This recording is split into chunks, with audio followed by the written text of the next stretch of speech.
Welcome. I'm glad this is happening. I'm glad this is working. Like a last minute tech thing, not really working with OBS and all that, but I'm super happy that this is happening on my little Discord server. We are talking with Emerson and Tim about their project Tankhead, a project very dear to me because I want to see this for quite some time now, and there are not enough art books out there about Mac design. Thanks, guys, for joining in. Welcome. Yeah. Yeah. Thanks a lot, Spiridon. Thanks again for agreeing to host this and do this. We really appreciate it a lot. Yeah, of But yeah, course. I guess we could start with Tim and I introducing ourselves. Exactly. I was about to say, like, can you please just explain for everybody who doesn't know and just joining in this, who the hell are you? Yeah, like I'm just a nobody. So my name's Emerson Tung. I've been a concept artist in the entertainment industry for about 13 years now. It's crazy to say that out loud. And yeah, I started in mobile games and then got into AAA. I've worked on projects such as Doom Eternal. I've worked on franchises like Transformers, Warhammer, War Machines. Um, yeah, Tankhead started off as like a side project that I did that started back in 2013. It was just something I did for fun outside of work, something I used to draw, a subject that I'm very passionate about, which is mechs. And as time went on, I realized I had enough to like make an art book, but I didn't want it to just be an art book. So like a few years ago, I hit up Tim, and thankfully he agreed to like come on board this journey with me to help me write this book. Yeah. So yeah, now I'm gonna hand it off to Tim to introduce himself. Hi, I'm Tim. I'm a professional miniature sculptor and I sculpt for goldsmiths as well. I'm a goldsmith by trade, but well, miniatures pays better than gold, it turns out. And I started off making fan art, actually a miniature of one of Tung's designs, the X, which everybody loves. And that's how we got in touch, I think. And then he asked me if I wanted to work on the book. So I said, hold on a minute, took a walk around the block and a cold shower, and I said, sure, that sounds interesting. Yeah. So you're working on the writing part of the story, right? Yeah, How did you get to I think writing? it's fair. Sorry, go ahead. How did you get to writing? Because you're saying you were a miniature sculpture, a sculptor, right? Sculptor is the word. How did you get into writing? Is what I'm asking. Yeah. Well, I'm definitely the kind of nerd who also always does world building, for role playing games and Yeah. war games and stuff like that. And I definitely did some promotion blurbs for websites for the miniatures I sculpted before.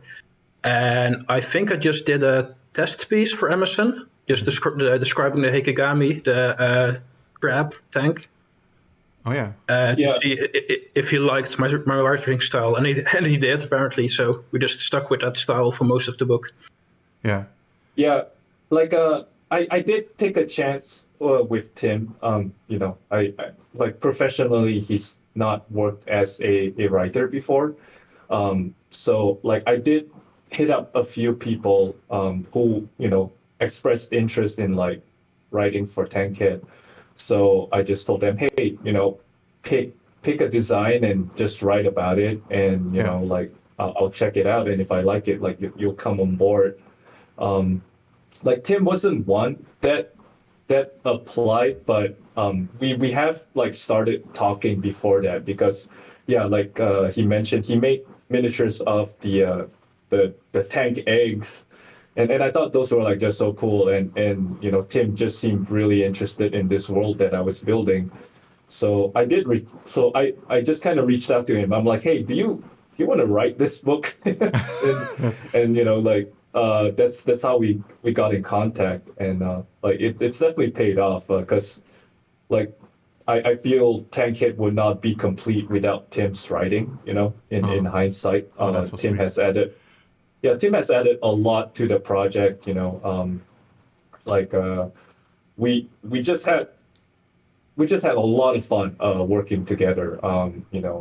Tim had been like extremely easy to work with. Like we just bounce ideas really well, with each other. Like Tim will sometimes come with me with an idea that I'm like, oh wow, yeah, like this idea sounds pretty crazy. Like let's turn this into a tankhead. Yeah. Yeah. And in terms of like World War One and World War Two knowledge, I think between the two of us, Tim's definitely the more knowledgeable one. So I've just learned like so much working with him. Okay. So both of you are bringing your expertise to the table, and the project is just profiting from it, which is like the best way to make it work. Because I like that it happens so naturally, and it's not like you're looking for someone or someone applied or something, but it just evolved that way, like a band playing together. You were just jamming, essentially. Yeah, it definitely feels like that. It feels like a true collaboration. I like I would be the first to admit, like, yeah, I drew a lot of like tank robots, but I barely knew anything about tanks. When I started doing Tankhead, I was just like, oh, tanks are just cool, and I'm just gonna like make mechs that look like tanks. But when Tim came along, he'll start explaining to me stuff like, like this wouldn't really work, and this is like this type of gun that should be on this type of tank, and I'm like, oh my god, like I've been flying pretty blind like the first few years. Yeah. So yeah, thanks to have like Tim for that. Yeah, I do really love that on most of Emerson's designs already. There's stuff like the springs on the compensators on the back of many of the tank heads. There's a screw right above them, and I feel like, oh yeah, that's a set screw to set the pressure of the recoil springs. Obviously, if you work with machines that have that, that's a very natural shape to have. And Emerson never thought about what the function was; it just looked right. But his natural design language really, really works for the tanks. Yeah, I was just putting down parts that I thought could work. I was like, yeah, like I'm sure this arm joint will need like some sort of like piston to pull it up. And a lot of that just came about building a lot of like Gundam kits growing up. Like I think Gundams have like one of the best engineering when it comes to like mobile like model kits, and the pistons and all the internal engineering just works. So I think subconsciously I just absorbed all of that when I built them and was able to translate them into like the art that I make. And it worked so well because I mean the designs are just amazing, and it's great that Tim brought his knowledge to the table. So you are Tim, you are kind of like a World War nerd. Did I get that right? Honestly, not really. It didn't start out that way, but there's a lot of work in it for miniature sculpting. Yeah. And when you start working on something, you can't help but research, and then there's a lot of interesting information. I think that was kind of something which Emerson liked about my style as well. I wasn't a rivet counter, as we call them. Yeah. Like it didn't have to be 100% historically accurate for me. If it takes something interesting from history, that's the cool bit you take, not the exact perfect replicas of stuff. So, who of you decided when it came to the to which factions would be part of the book? Like, did you look at current superpowers or past superpowers, and you were like, okay, so we need this and this and that? Is there anything coming on top of it very soon? Like, where are the factions evolving, and who's in charge?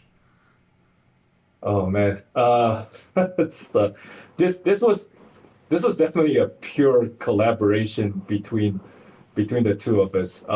Yeah, I think before Tim came on, I had a rough idea of like the factions that we were gonna do, but I didn't really solidify like, what sort of countries are we gonna have in there, and I think I think before Tim came on, like at one point Tankhead was gonna take place in like a pretty alternate history of our world, so you would actually have the great superpowers, like Germany, Japan, and like America.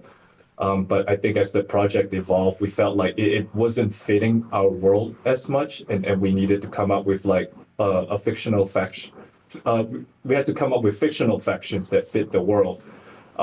But as most people would point out, like they are very, very inspired by their real world counterparts. But each of them do have like a twist and change here and there. Partially to like simplify like the narrative, but like a big part of it was to like make it fit this crazy world a little better. Tim, do you have anything to add to that? Yeah, I think what we said before as well, it's like the Tankheads are real world tanks, but they have arms and legs and are kind of silly, but in a cool and interesting way. That's kind of what we did with history as well. It's definitely not our world, but it's parts of our world put into a new shape, which is still recognizable in some parts. Tactical Aggro mentions this in chat as well. We have like D-Day, but it's the Khazarians or German faction invading America. Yeah.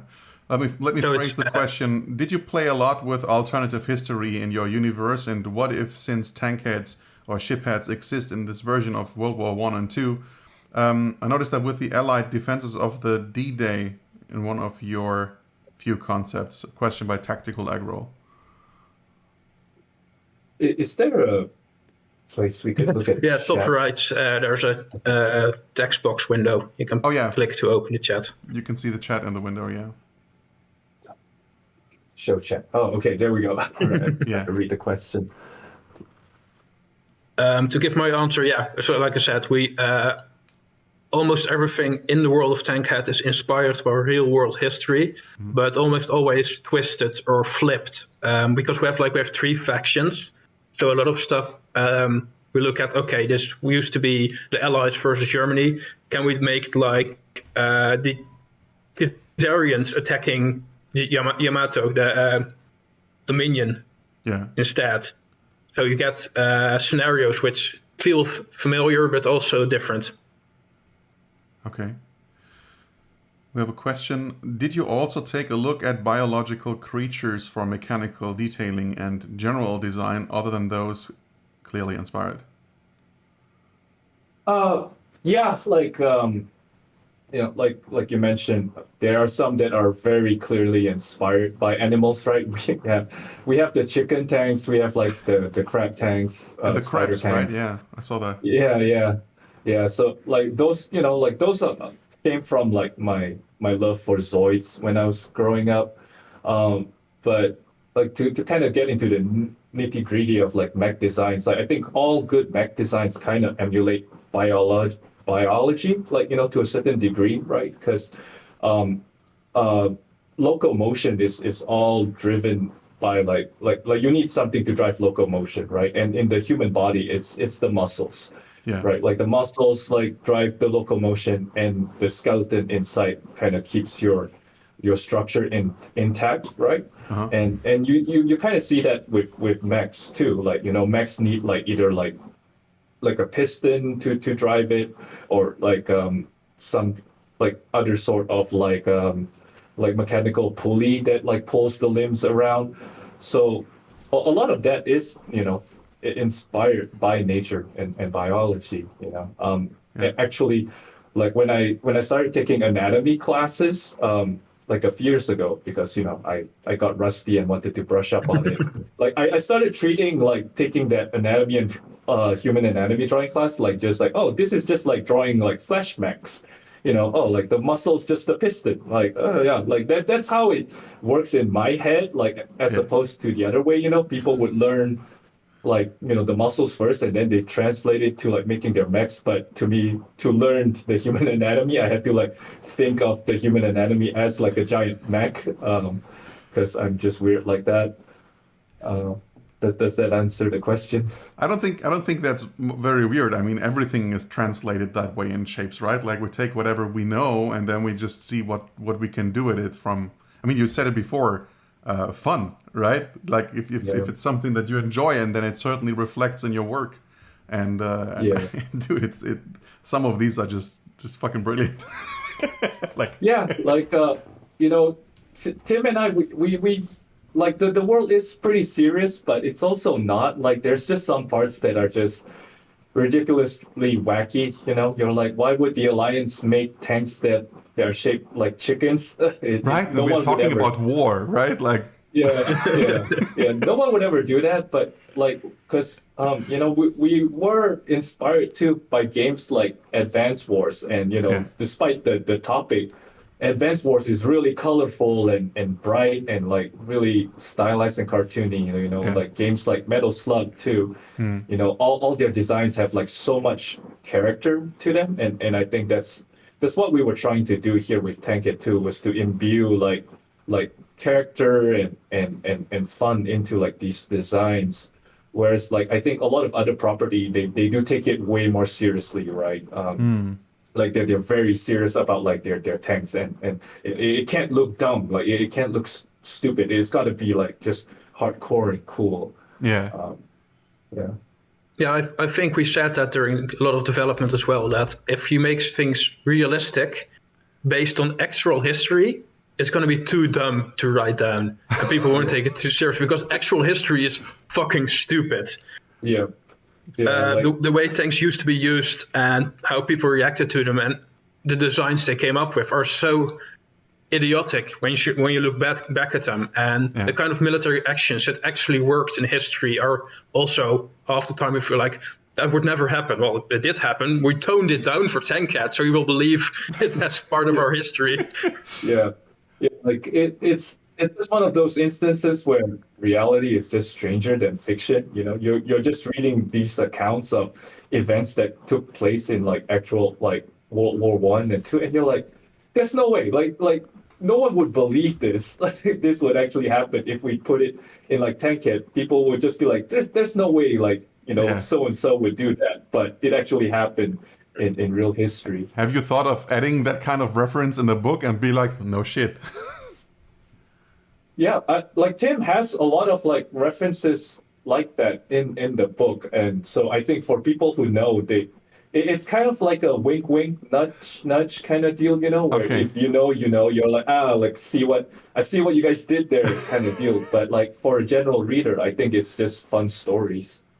So it's this nod from one history nerd to the other, being like, hey, Yeah, check this yeah. out.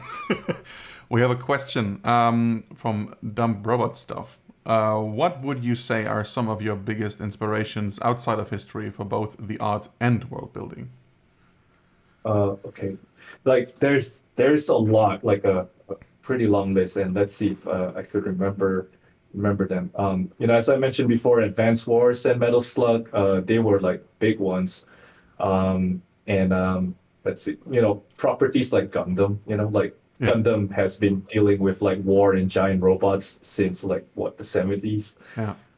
Like 8MS Team, like in particular, like I remember that making quite an impact on me when I watched it more than 10 years ago. Like how like they took Gundams from space and they put Gundams in like this guerrilla warfare sort of situations, like Yeah. so you have giant robots fighting in the jungle, in deserts, and like it just felt nitty and like it just felt so gritty, and I loved that. We mentioned Zoids before.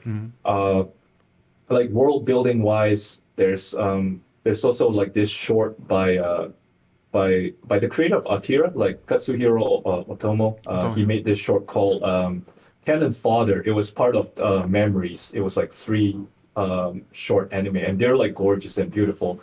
I remember watching Cannon Fodder, like and seeing how ridiculous it is, because it was just following the day in the life of this guy who manages like a cannon, and it's like a whole giant city like filled with cannons, and like just the process of getting that cannon ready to fire was just so like meticulous and like overly complicated, and just seeing the world where it's just giant buildings with giant cannons, and I'm like, okay, like that's how Tankhead's world should look like.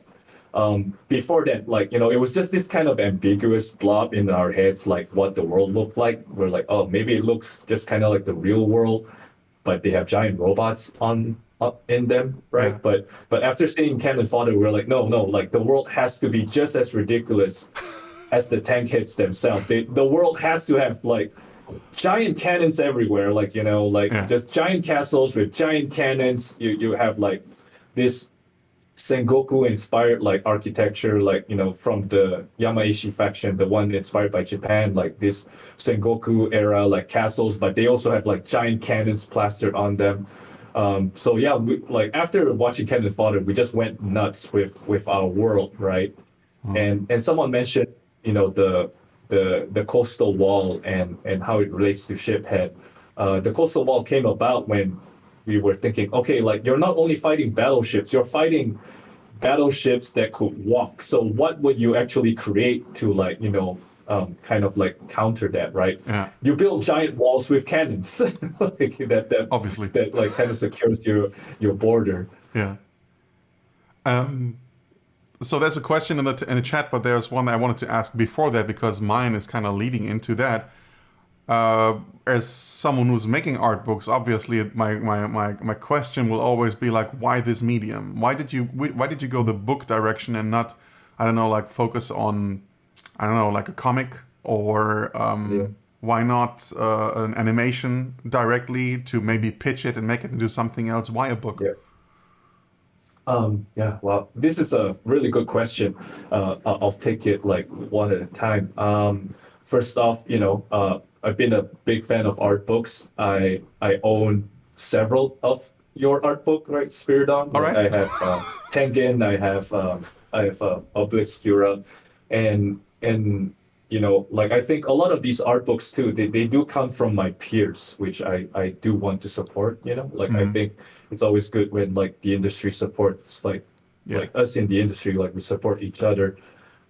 So, you know, that's number one, like I'm just a big fan of the medium itself.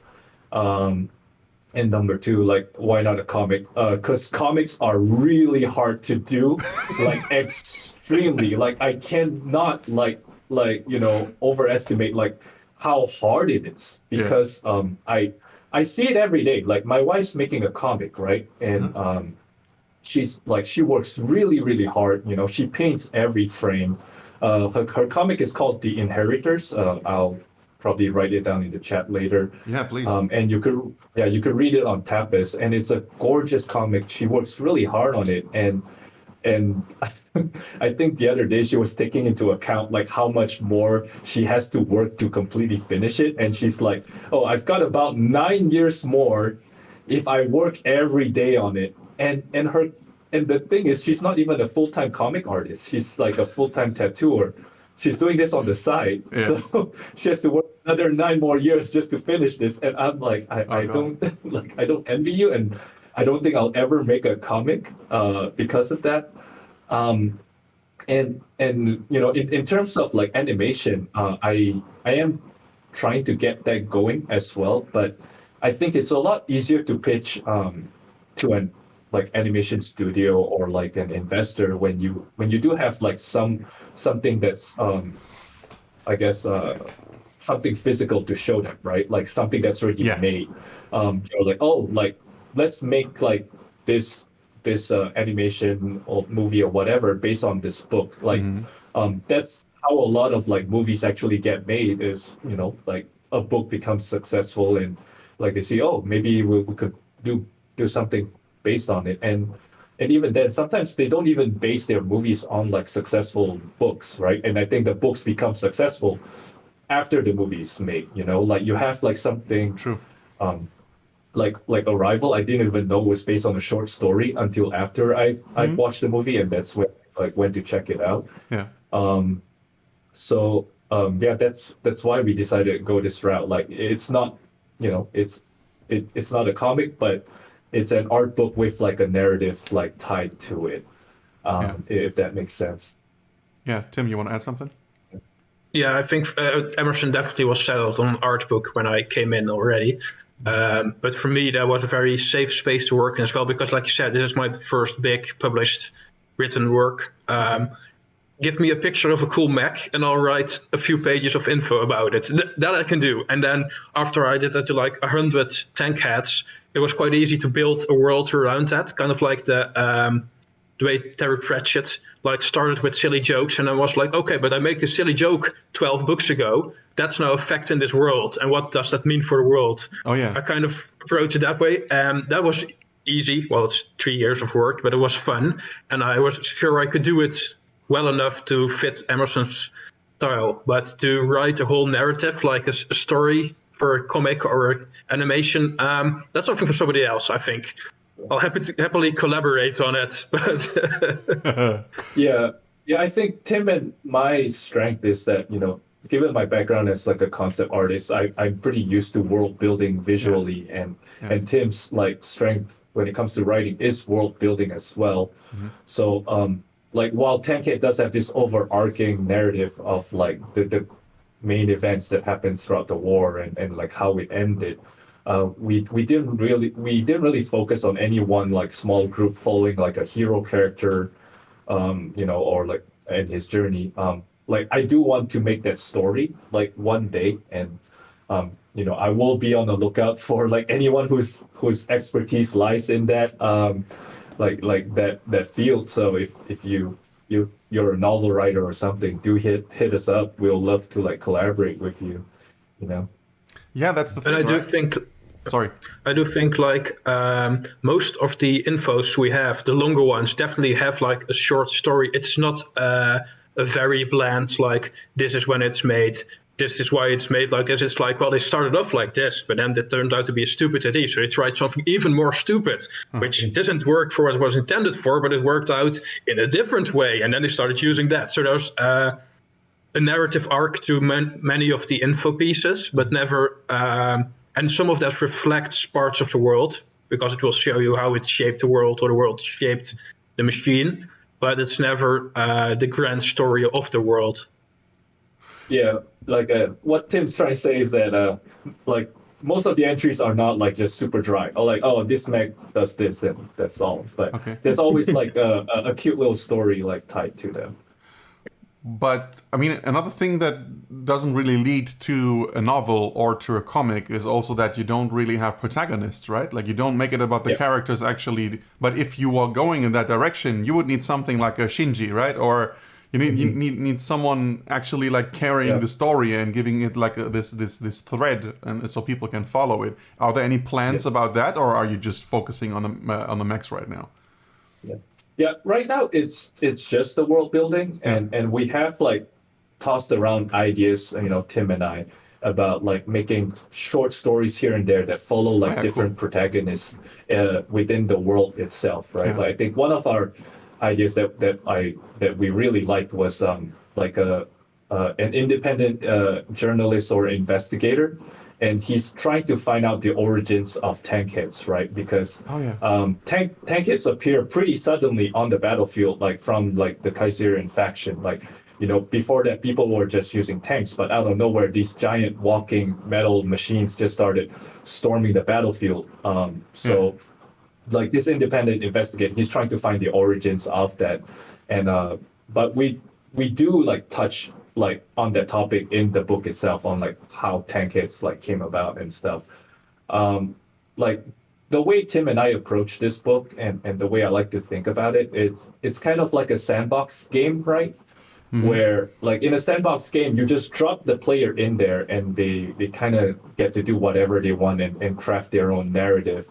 What Tim and I are hoping to achieve with this book is that like, hey, we've built out this world, right? And we want to go to like another creator, let's say like a animation studio or like someone making like a tabletop game or something like that, and just going to them and like, hey, we crafted this world. Here's all the rules of the world. Here's what exists in the world. How about you go nuts and do something with this, right? And that's how like we've been approaching it. Yeah, like just wanting to give like other creators like the freedom to like just explore and do what they want with it. So you're giving a frame, and everybody's kind of like playing in it, right? So in the end, let me put on some light. I'm sorry. I'm realizing it's getting a bit dark here. There we go.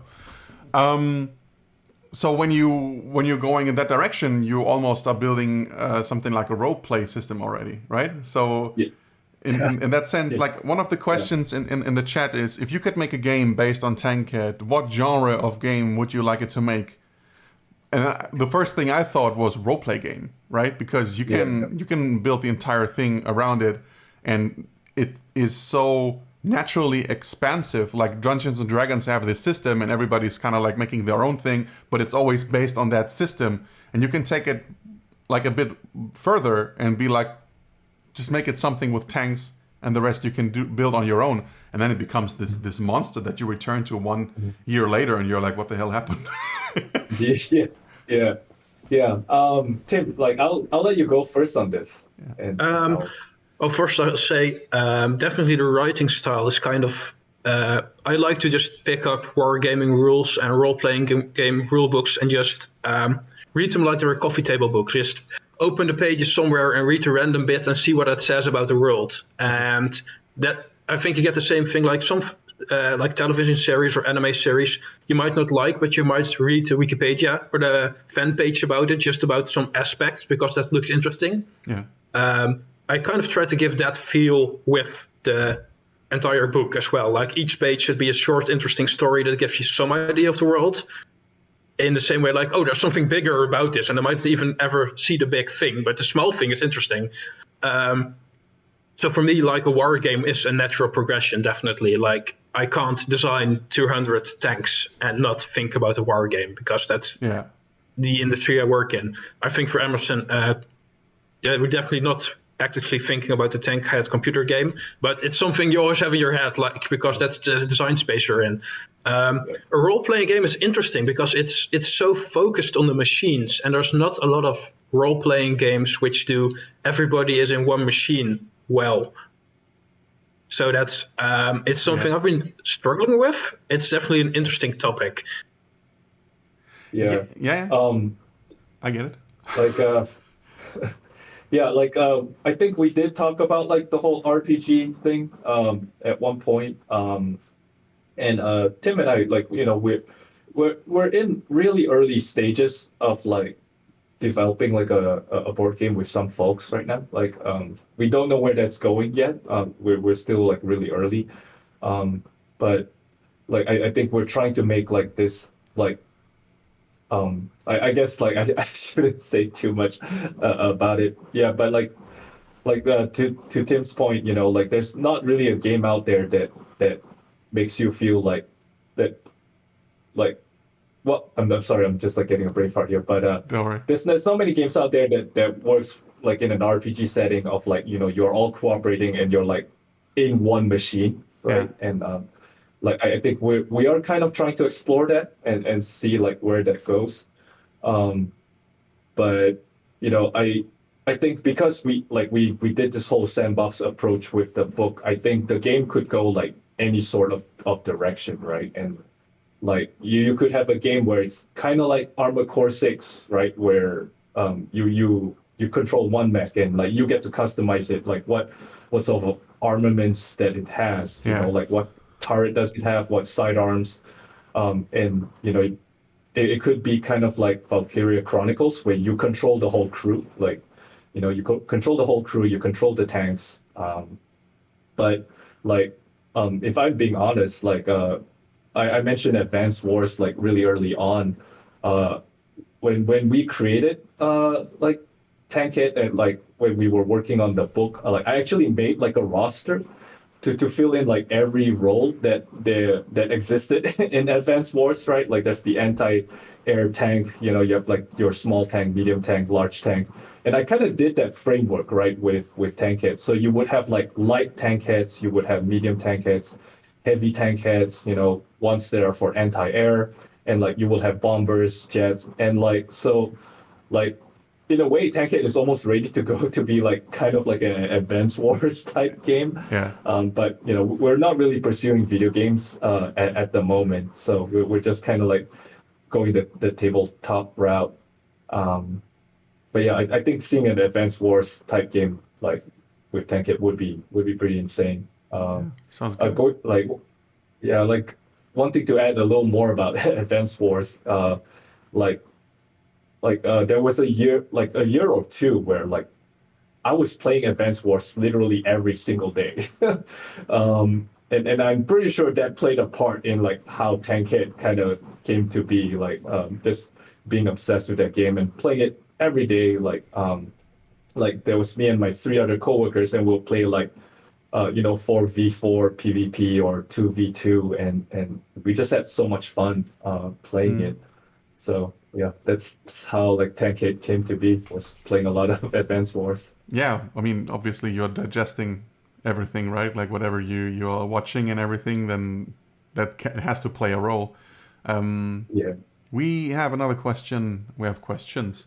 Since you mentioned ship heads earlier, like the Yamato and Bismarck, would they function as normally at sea but walk when they reach land? Tim, do you want to take this? Yeah, definitely. Like there's a whole bit in the info about how in shallow water they'll stand up, and that gives you a higher vantage point for attacking. That's why there's very few ship-head aircraft carriers. You don't want to be tall as an aircraft carrier because you're a target. But if you have cannons, a lot of cannons, like the Bismarck or the Yamato, the largest battleships, then it's very handy to see further and shoot further. So that's what they do. But because they're so big, you get a lot of heat buildup. So they can only stand up in shallow or no water for a limited time. So they're not like land battleships. They're battleships that can go on land for a bit, and they get very hot, and stuff is going to melt, and they're going to need to literally cool off in the water. That's kind of why there aren't gigantic Tankheads most of the time. Oh, yeah, okay. And then there's also the aspect of gravity as well. If you're really giant and really tall, like those parts tend to be really heavy, and it starts weighing you down before you need to like return to the water. These were actually details that like Tim came up for the ship heads, and this like I drew them first, but I didn't really think much about it. But then he came to me with this idea like, oh, how about like they could only last like a couple minutes, like when they stand up and if they go on land and before they start breaking down. And I was like, that was such a genius like idea, and like you could totally turn that, like it could totally be turned into like almost like an anime or like a video game moment too, right? Like, oh, you could get out of the water for 3 minutes before your ship starts breaking down, right? Like having that like urgency there is just cool. Yeah, like it's like in Evangelion, they have the digital clock counting down when the umbilical cord disconnects, but here it's like a physical countdown clock ticking down before how long they can stand up. If you can think of a cool visual moment for us, that's usually like, okay, this is what we want because we can see how the TV show or the anime would display this, and then you know it's right. I see. Another question is, how far-reaching is the setting? There's mostly the World War II Tankheads, but you've also shown ancient steam knights and futuristic godhead stuff too. So, like in this current book, let's see. Like, correct me if I'm wrong, Tim, but I think we cover like in like to like relate it to the modern world. We cover it to like slightly before the World War I of this world started, right? Like so just slightly before, and then right to the end of like World War II. But what we call it in the universe itself is it's called the Never War. So like we cover slightly before the Never War starts, and like in our world, the war just never ended from World War I. Like it just continued on and lasted almost like 50 years. So that's the period that we cover in the book itself. But we do hint at like, okay, I guess it's a bit of a spoiler, but we do hint at like the Steam Knights, which is another property that I've been working on the side, but they've kind of taken a back seat as I finish Tankhead. But like the Steam Knights and Tankheads do exist in the same universe. Right. And yeah, for those who could put 2 and 2 together, like the Steam Knights do play a part in how like Tankheads came to be. And I don't want to say any more. Don't want to spoil too much of the book. Yeah, and I think definitely the final page of the book also has like going forward a hint. Yeah, like just a tease at like where book 2 might take us. It's always good when there's a book 2 already in the making. It's like we don't even care if the first one is sold. We're already working on number 2. that's the spirit. I love it. It's only gonna take another 10 more years So, like, Like I'm just gonna have grays in my hair like that. I'm not sure who said it, but somebody said like writing a book is hard. Writing a book without having ideas for at least 3 more books is impossible. Yeah, yeah, I get that. We have another question. If you go beyond smart book, would the story be based on many different smart book? It's supposed to be art book. I don't know. If you go beyond art book, I guess, would the story be based on many different individuals in each respective faction, like the POV from basic infantrymen, the mech operator, sailors, etc.? Yeah, I think we covered this question a I bit think so earlier too. about like, like the several ideas that we had going about, Yeah. following people from different faction. But it's it's But it's yeah, it's really funny because the time you were talking about it in my head, I was already putting like pieces together, right? Because I mean that's how it works. Um, I personally like shows on Netflix where each season is a different setting in the same universe.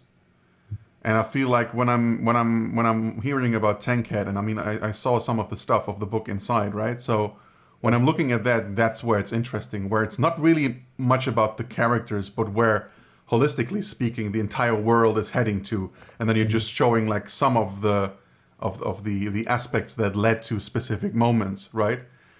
yeah, Like when it's yeah, it's a bit like you remember the the Matrix stuff that yeah, they did. Animatrix, yeah, Animatrix, that's the Animatrix, word. Animatrix, yeah, Yeah, where you're like, yeah, okay, so we're telling a couple of stories from that universe, but it's not really about the stories. It's like, yeah, where what are we hinting to? yeah. Yeah, like ideally, if we do get the chance, and like we end up pitching successfully to like a studio, like I do think like a Tankhead anthology would be the way to go, right? You introduce a little bit of the world in every episode, and in like every episode you're following a different person from a different faction. You kind of give their point of view on the war. Like the topic of war is just like really interesting, right? Because um, some people want to paint it as like black and white, but it's never really black and white. Like that's one thing I've learned from Gundam, like from watching so much Gundam. It's that you're like, as a kid, you're like, oh yeah, the Gundams are the good guys, like Mm, Sion's bad, whatever. But then, as they make more and more like series from that IP, like they show like from the Xeon side of things too, like show like infantrymen and like low level pilots, and like how scary a Gundam is to them, right? Like a Gundam is like they call it the white devil, and you're mm, like, oh my god, like who like yeah, like war is just really really great. You're like, who's the bad guy? Who's the good guy? Like you're like mm. everyone's the bad guy, in war. Exactly, Yeah. yeah. Let's go to another one. Do you guys need sponsorship to make your IP into a board game? Uh, is someone offering a sponsorship here? Like, I'm trying to figure out what the question is. Yeah, right. I think the politically correct answer here is we are actively shopping for a publisher for a board game. There you go. Yeah, yeah. Here's a good one. Where did the name Tankhead come from? Oh man, that's yeah. This is a good one because the name Tankhead came to me before I drew it. Like usually, like for most of my designs, I would draw something first and then figure out like, okay, now I got to figure out what to name this thing. But like I don't know, it was just I had this very weird moment. I was just walking, daydreaming, in my commute on my way to work, and like the name Tankhead just kind of popped up out of nowhere in my head. Just the word Tankhead, which never happens with me ever. Like I will always just think in design, but like this time it just came to work. They're like Tankhead. um I don't know if some alien out there just sent like a Your future telepathic self. message into or my future self, right? Sending a telepathic message to me in the past, like tank it. Yeah. I was like, oh shit. And after that name popped up, I was like, okay, I gotta draw this. What's a tank hit? Like, what does it look like? And a few days later, I drew the very first tank hit design, at a bar half tipsy, like with my friends at a drink and draw, Yeah. as you do, and like that's how this whole thing started. Yeah. It's probably the one title that also not only refers to the content of the book, but also to the authors, because you are Yeah. Tankheads, right? Yeah, yeah. I actually had to look up like what a tankhead meant, and I think it just means someone with a really, really big head Really. or something. Yeah, yeah. Apparently that's what it meant. But yeah, I guess now it could also mean someone who's just really into tanks. Yeah. So that's with a big head. So I'm a Tankhead. I know that. And we have another question. It looks like the book will be full of great and varied designs with all the normal tanks, the animal tanks, the super weapons, and more. But what was the most fun ones to work on? Oh man, fun ones. I I do really like working on the ship heads because like I do love putting a lot of like really really tiny details into my designs. So like I think a lot of people would shy away from that. Usually like, oh my god, this is so complicated. But like I actually enjoy drawing like every tiny little cannons on the ship heads. So they were a lot of fun to do, and I actually do want to do a lot more. As you know, with like a lot of projects, if you do want to get it out there, you set yourself a deadline, and you're like, okay, no, like once we hit this deadline, we can't do any more content. We just need to work out the layout, go to the publisher. Yeah. But if I had way more time, I would be including way more ship heads in this book, and that's why Tim and I we actually talked about making not even like a book two, but a book 1.5 that would have like that will cover more of like the jet heads and the ship heads because this book concentrated mostly on the tank heads, right? And the 1.5 would be more of like the sea and air kind of edition of tank head. But all these are still really grand dreams. I still need to draw them. Tim still needs to write them. So Yeah. we'll see when this comes out. Tim, which ones were most fun to write about? Oh, for me, definitely not the ship heads because they were. It's all individual ships. Like you have a Yamato class, but it's definitely the Yamato, and it has its own story already in history. So that's definitely more work, which is very different to work with because it has to slot into places and events much more specifically. It's not how did they fight, it's how did this one fight. So that was a challenge. It was fun in the end. I'm glad I kept those until the end, so I actually knew the world I was fitting them into. Yeah. Okay. I think the Gary, the S8 cargo, the snail. It's the I think snail. that was the most fun one. It's just very Pentagon Wars in its design. Yeah, it's for those who don't know, it's a scooter that's shaped like a snail, and like people really like that one. Like I think the designs that people gravitated towards the most too were like the chicken, like definitely like the chickens, the crabs, but the snail surprisingly was also like a fan favorite. But that was also, yeah, like Tim mentioned, a really fun entry because we kind of parodied like Pentagon Wars for those who are familiar with like that was it a movie? It's a Pentagon movie, Wars? yeah. Yeah. But there's a bit in Pentagon Wars that's like that was kind of like detailing how the Bradley fighting vehicle came to be, and it's just a ridiculous story. Like I would recommend anyone interested to like go see it. But like it started off as like an infantry carrier, right? Like it's just meant to carry infantry, but then you had like the higher up like generals who like it should have like a cannon, like and they're like, but it's just supposed to carry infantry. So they're like, no, I want a giant cannon on it. So they'll put a cannon and then they'll like come back and like, oh, like now we have the cannon. Like it probably needs to be a bit heavier armored. And then they're like, oh, but then it'll move slower. It's meant to like carry infantry really fast.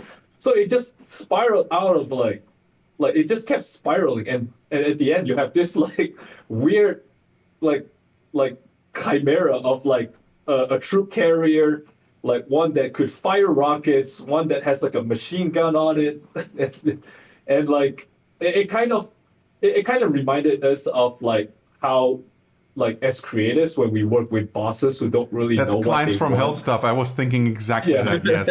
Yeah.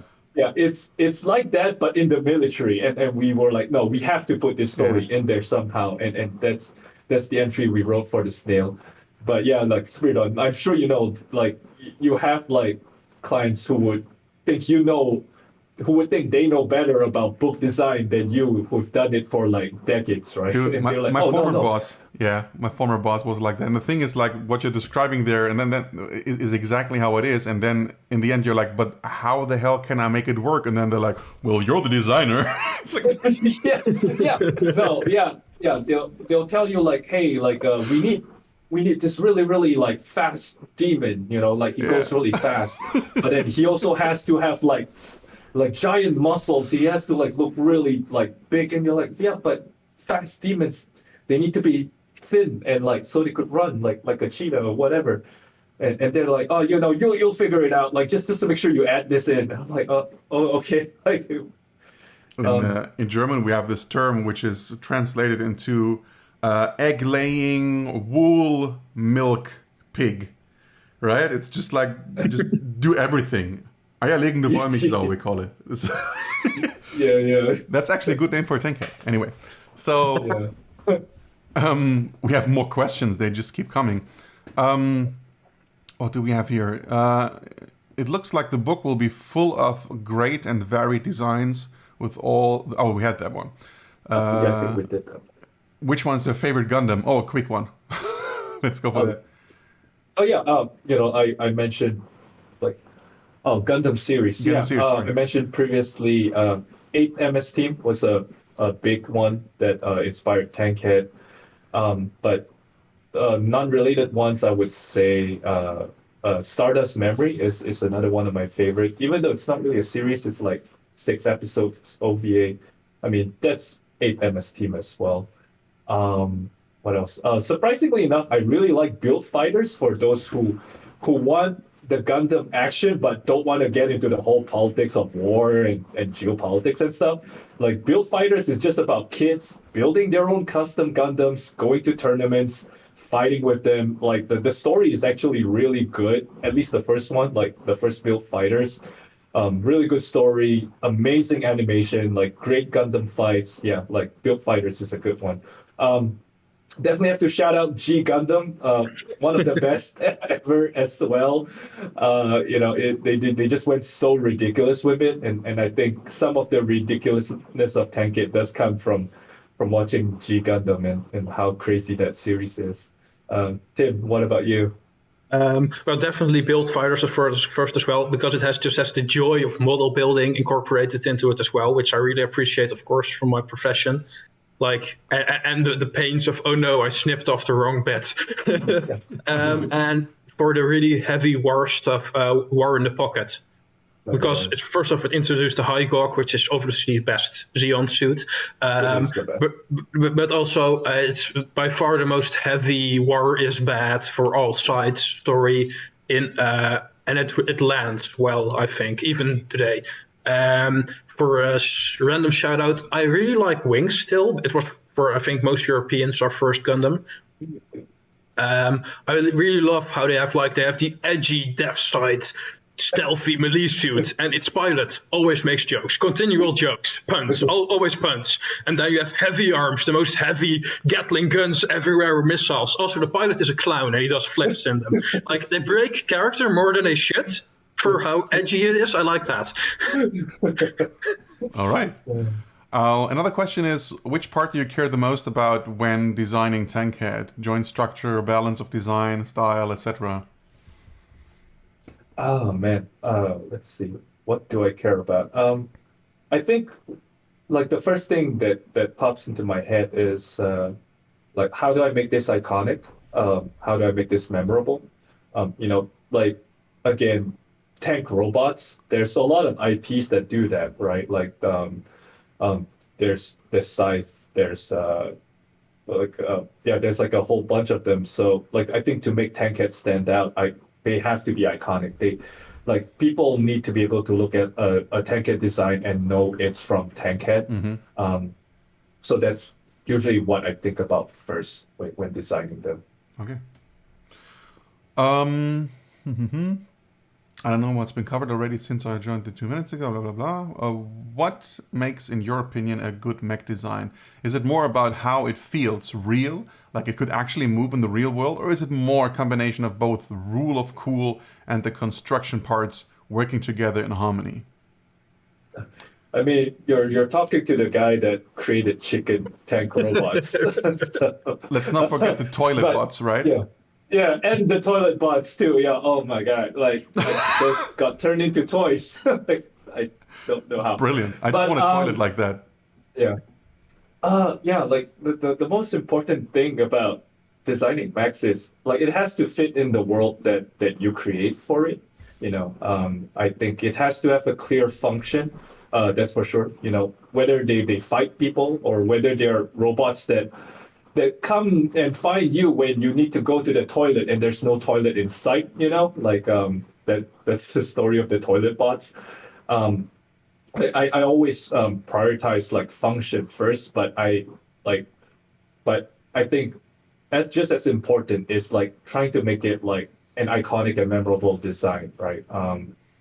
That's like a big part of what I think about when I'm designing too. So like function and yeah, like you said, rule of cool, right? Like you could make a mech that's like so real world and like, oh my God, I could totally imagine this like working in the real world, but then like most people will not put legs on a machine for a real world because like robots with legs is just extremely impractical Yeah. in Yeah. like a real world setting.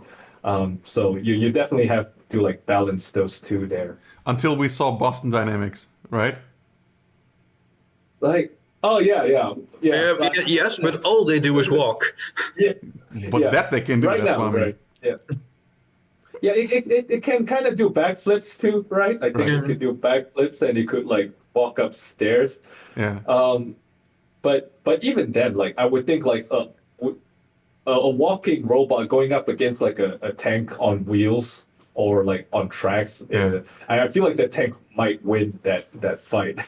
Probably, yeah. Yeah. So we are almost doing this 1 hour, so I'm just gonna throw in one more question that I picked from there, and that is, how was the experience of moving this universe from something that existed primarily in artwork to working with a writer to build the universe? Oh man. Yeah. Yeah, it's pretty surreal. Like, it's one of those things that you don't really know where you're going while you're working on it, right? Like it's one of those where yeah, I'm just on this journey. I don't know where it's gonna take me, but I'm just gonna do it, right? Yeah. Like I mentioned previously, Tankhead did start off as a like a something I just did for fun because I love drawing robots. And every year when Inktober came around, like I would just use that time to just draw more tank heads, right? Like that was like my kind of like almost like my yearly ritual. All right, Inktober's here. Let's draw some tank robots. And before I knew it, like there was like maybe 10, 20 designs, and I'm like, oh, okay, like it's quite a lot. Like I think I could start doing something with this. And I thought like, oh, within a few years I'll get this done, right? And that's when I had like maybe 20 designs. There's 100+ designs in Tankhead now, and like it all felt like a kind of like a long fever dream getting here. But yeah, like I mentioned before, you just keep doing it. You don't really have to know where the destination is. Like, I mean, if you're passionate about it, just keep doing it. Do something you love, do something that you have fun with. And, like I mentioned previously, even when Tim hopped on board, like most of the time it didn't really feel like work because we really enjoyed what we were doing, and we worked really well together. It's kind of like just two friends just chatting about like this imaginary world. I'm like, oh, wouldn't it be cool if like this world had like giant castles with cannons? Like, wouldn't it be cool if this happened and that happened? And I think the only difference is that we weren't just talking about it. We were doing it. We were writing it down. We were creating art for it.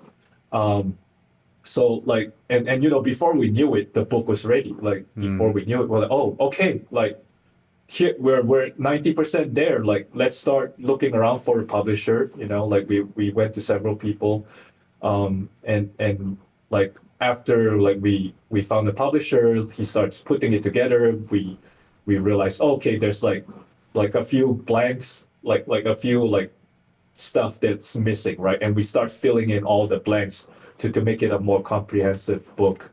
Yeah. But I don't know if this answers the question, but yeah, like Pretty much. it feels surreal, and like all we did was just taking one day at a time, really, like on our way to get here. Yeah. Tim, do you have anything to add to that? Yeah, no, to hook into that, it was definitely one day at a time, most days for like 3 years, but just a couple of hours in the evening. But it always felt like fun. Like if we had to quit for whatever reason in the middle of that, I would miss it because it was fun to do, not because I was sad it didn't get finished. I think that's the important bit. It was always something I enjoyed doing and was a nice end to my day. So that's the...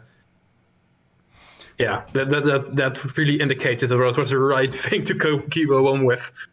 Yeah, but that's the beauty of all of that, right? Like Emerson telling us, it started as some kind of napkin sketch during drink and draw, right? Like just like I had a word and I put it down, and then you end up working with someone on it, fleshing it out, and have a publisher.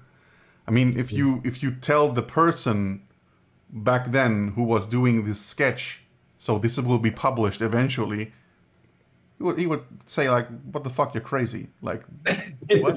Yeah. Right? Yeah. It's always like that, right? And it's stories like yours, for example, and that's why I also felt like AMAs make total sense, and people need to hear more of that in the situation that we right now, in the landscape that is changing so fast, that people still keep creating and still put their stuff up down there, and you called it a journey, and that's exactly what it should be about. It should be about the journey, about having fun. And if you make some money on the side, well, fuck, why not? It's not about that. It's about all the other stuff that comes with it, and that's what everybody else should be inspired to be about. Yeah. Oh yeah, like totally. You know, like you mentioned, you know, things are really shaky in like, you know, entertainment and like with a lot of like crazy things happening in the world today. But exactly. I think humans just have like I think we have this innate like need to express ourselves, right? Like it could be through music, could be art, could be writing, could be telling stories, could be comedy. Like I think we just have that need to tell our story. So despite whatever that's happening, I think just the human will of wanting to tell stories and how like a human just connects with another human when they tell their story like sincerely.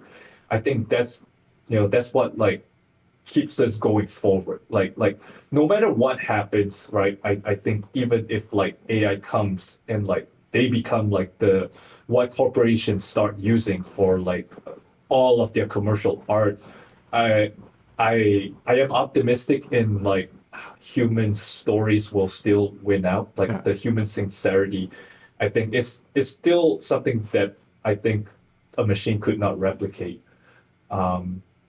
So I mean, like to anyone who's just creating, and if you're feeling discouraged, like I do want to encourage you, like just take one day at a time, just keep doing what you love, like, you know, keep going at it. Like you might not know where the journey takes you. I mean, we sure didn't. Like we didn't know where it was gonna take us. But like I think working on something you're passionate about is never something you will look back and regret. Yeah. I'll add to that as well. Like I said, my original education is as a goldsmith. I'm an official master goldsmith and silversmith. Those are dead occupations for like 100 years because casting is a thing. And people still go to a goldsmith to have their stuff custom made by a person who understands them. Yeah. I think that's going to be like that for creative work forever. That's just having a person who makes something from their own hands or head in their own style is always going to have value to people and be recognizable in that way as well. Yeah. Perfect final words. I want to thank you for coming here and having endure all the questions. Thanks for everybody joining. The questions were all amazing. I feel like there are still a couple of questions there We can take that also to the general chat, like everybody can still jump over there and ask you. You will be around on the server anyway. Yeah. I feel like for the next Yeah. couple days, it would be nice if we can also see like where some more Tankhead stuff. Like if you want to share with us, you can put it Yeah. up the channels and show some images and talk about it. Yeah. I would love to see more. I'm sure everybody else would see it that way as well. Again, thank you so much for joining, and Yeah. have a great time for whatever you're going to do now. Oh man, yeah. Thank you so much, Spirit. Of course. Like I can't tell you how much I appreciate this, and there were some really good questions in this chat too. Yeah, right. Like it was.